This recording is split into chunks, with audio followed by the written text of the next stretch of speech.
আমরা তো 3 দিন আগে, একদিন আগেও তো পেলাম না ম্যাটেরিয়ালস, জাস্ট এখন ডেস্কে এসে পেয়েছি।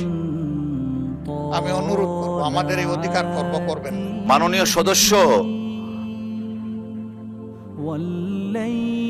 না না আমি দেখেছি, আপনি হয়তো বলবেন 3 দিনের নোটিশের কথা, ইট হ্যাজ বিন কন্ডন্ড।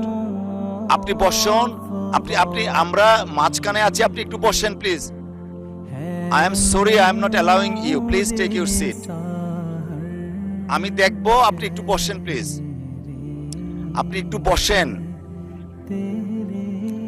মাননীয় সদস্য, আমাকে একটু দেখার সুযোগ দেন, আপনি একটু বসেন প্লিজ।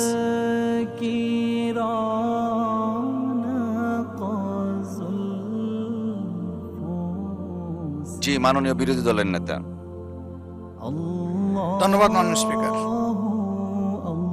আসলে বেশিরভাগ সদস্য আমরা এখানে নতুন এসেছি, আমরা বিধি আস্তে আস্তে রপ্ত করছি।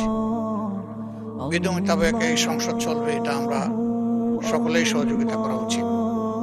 স্পিকারের চেয়ার থেকে বারবার এই অনুরোধ আমাদেরকে জানানো হয়েছে, আমরা এটাকে রেসপেক্ট করি। এই বিলটা কোনো সময়ের সীমার মধ্যে বন্দী নয়, সময়ের কোনো বাধ্যবাধকতা নেই। এখানে বিধিটা মানাই তো উচিত ছিল। আমরা তো 3 দিন আগে, একদিন আগেও তো পেলাম না ম্যাটেরিয়ালস, জাস্ট এখন ডেস্কে এসে পেয়েছি।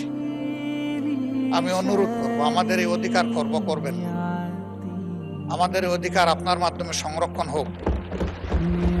এই বিল দুটোই স্থগিত করেন, যে দুইটার কাগজ আজকেই সরবরাহ করা হয়েছে।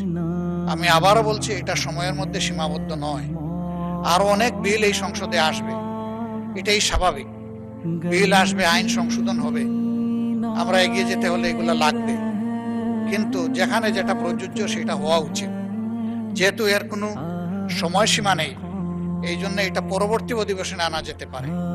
আমি অনুরোধ করব